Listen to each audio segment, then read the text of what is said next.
Okey, hai, Assalamualaikum dan salam sejahtera. Nama saya Siti Nurdian Syahira binti Muhammad Idris, nombor metrik 279408. Okey, hari ini saya akan memberi sedikit perkongsian mengenai penubuhan Malaysia. Jadi, mari kita lihat pengenalan.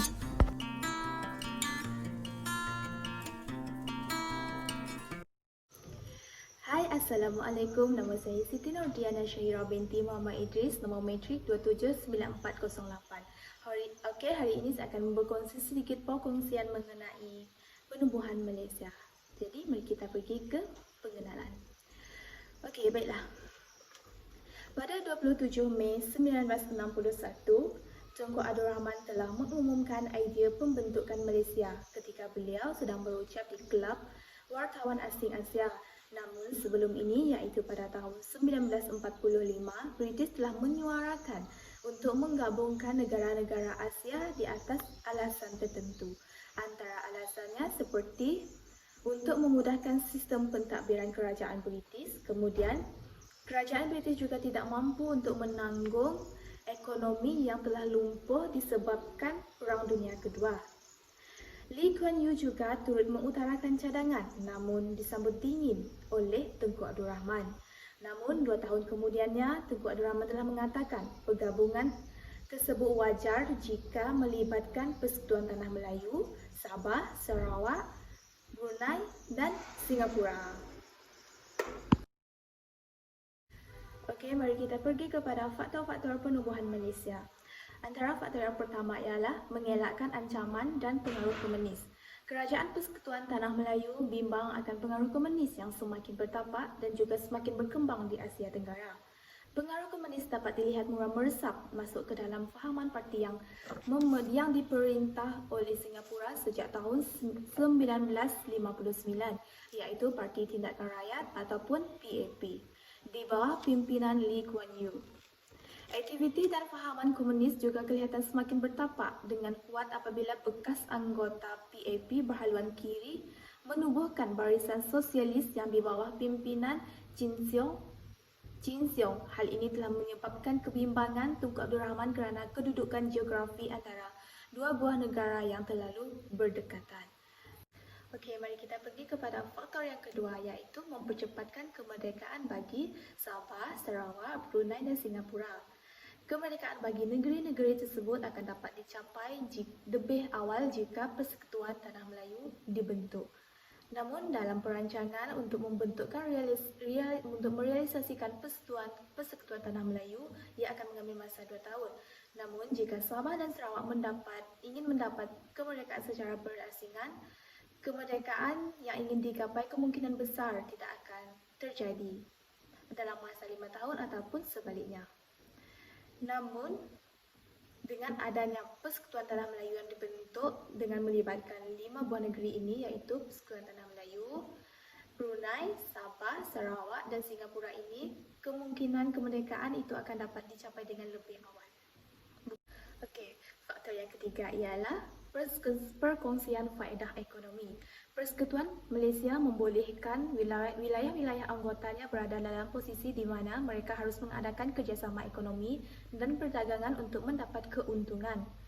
Keuntungan yang dimaksudkan adalah keuntungan bersama. Selain itu, wilayah-wilayah anggota yang kaya dengan sumber ekonomi boleh membantu negara-negara anggota yang miskin dan kekurangan sumber ekonomi sekaligus dapat meningkatkan pembangunan ekonomi, terutama di Sabah dan Sarawak yang belum maju dari sudut ekonomi kerana masih di bawah jajahan British. Faktor yang keempat ialah keseimbangan kaum. Kemasukan Singapura ke dalam Malaysia akan menyebabkan berlaku ketidakseimbangan komposisi kaum kerana 75% penduduk Singapura adalah orang Cina, manakala komposisi kaum di Tanah Melayu ialah 49 Melayu dan 37 Cina. Kemasukan Singapura ke dalam Malaysia akan menyebabkan bilangan orang Cina lebih ramai daripada orang Melayu, dan Tunku Abdul Rahman bimbang keadaan ini akan mengancam kedudukan dan hak istimewa orang Melayu. Bagi menyeimbangkan komposisi kaum, dicadangkan kemasukan Sabah, Sarawak dan Brunei ke dalam Malaysia kerana 70% penduduk wilayah tersebut adalah bumi putera. Reaksi dalam negara. Reaksi yang pertama ialah Tanah Melayu. Semua parti politik di Tanah Melayu serta parti pembangkang menyambut dengan baik. menerima cadangan tetapi berbeza pendapat cara pelaksanaan. PAS mahukan perundingan dalam kalangan penduduk manakala UMNO setuju tapi tanpa Singapura. Reaksi daripada Singapura ialah PAP ataupun Parti Tindakan Rakyat mengalukan cadangan tersebut. Namun, Barisan Sosialis dan Parti Rakyat Singapura menganggap ia sebagai satu helah British untuk mengekalkan kuasanya. Reaksi dari Sabah dan Sarawak pula ialah USNO panas berjasa menyokong. Namun, UNCO, PASOK, Momogun, Pesaka, SNAP dan SUPP menentang.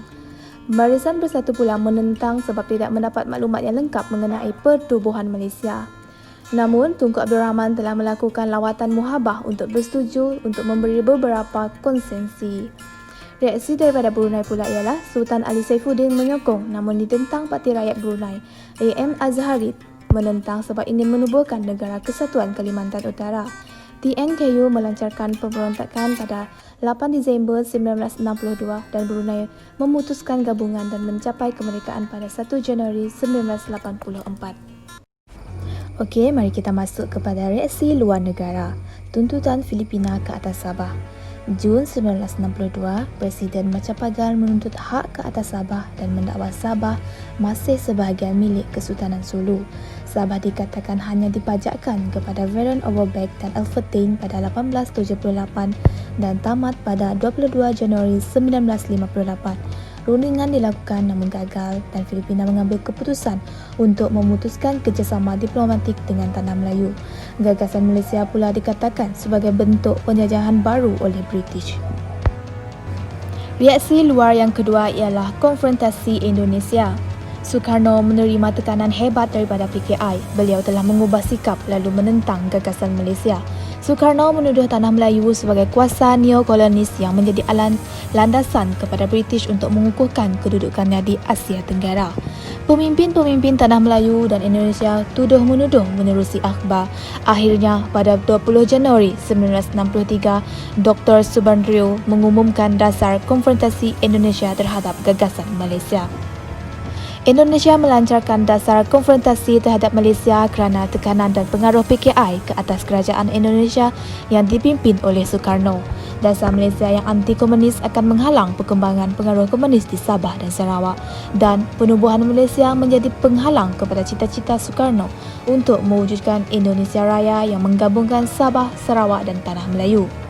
Indonesia melancarkan kempen Ganyang Malaysia dengan melancarkan serangan di sempadan Sabah dan Sarawak, serangan ketenteraan terhadap Malaysia dengan menghantar tentera Indonesia mendarat di Pontian, Labis, Muar dan Kota Tinggi di Johor pada November 1963.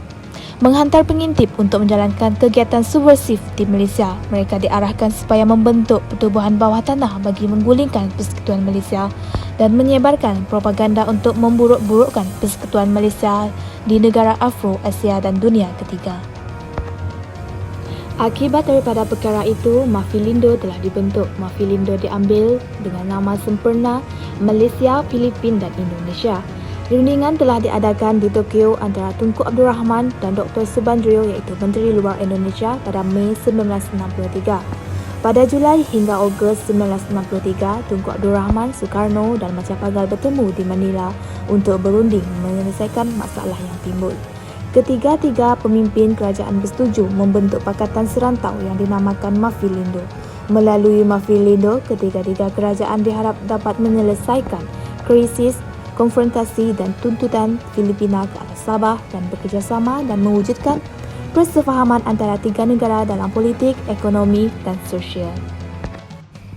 Seterusnya ialah perpisahan Singapura. 9 Ogos 1956, Dewan Rakyat Malaysia telah meluluskan rang undang-undang yang membolehkan Singapura keluar dari Malaysia. Lee Kuan Yew dianggap tidak mengenang budi dan selalu menimbulkan masalah. Tunku Abdul Rahman berpendapat penyingkiran Singapura adalah jalan terbaik.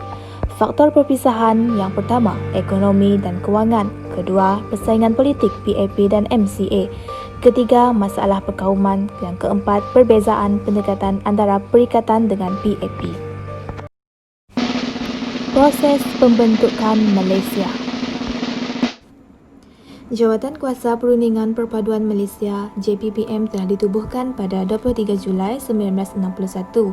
Pembentukan JPPM bertujuan untuk memberitahu orang ramai tentang pembentukan gagasan Malaysia dan mengumpul maklumat-maklumat tentang pendapat dan sambutan orang ramai terhadap pembentukan Malaysia. Seterusnya ialah Suruhanjaya Kobot 1962. Suruhanjaya Kobot terbentuk kerana British ingin mengetahui pendapat penduduk Sabah dan Sarawak. Tugas-tugas Suruhanjaya ini ialah mengadakan pungutan suara rakyat Sabah dan Sarawak, kemudian membuat syur-syur perlembagaan setelah meneliti dan menimbangkan pandangan rakyat.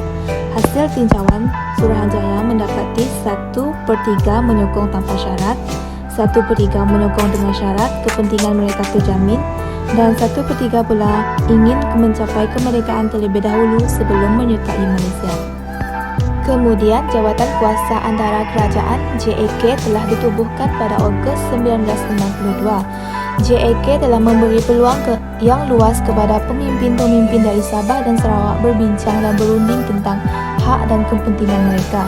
Sebelum JAK memulakan tugasnya, pemimpin yang berbentuk Perikatan Sabah telah mengemukakan satu memorandum yang mengandungi 20 perkara untuk dipertimbangkan oleh JAK. Pemimpin Sarawak tidak mengemukakan tuntutan, tapi mereka telah bersetuju dengan perkara 20 Sabah. Perkara 20 Sabah melibatkan agama, bahasa, imigresen, pendidikan. Perwakilan dalam parlimen hendaklah mengambil kira keluasan negeri di samping bilangan penduduknya. JAK telah mengeluarkan draft laporan pada 27 Februari 1963. Draft undang-undang dibentang dan diluluskan oleh Majlis Negeri Sarawak pada 8 Mac 1963 dan di Sabah pada 13 Mac 1963. Laporan JAK diterima dan diluluskan oleh Parlimen Tanah Melayu dan menjadi Akta Malaysia 1963. Laporan ini menjadi asas perlembagaan Sabah dan Sarawak. Perjanjian Malaysia 1963.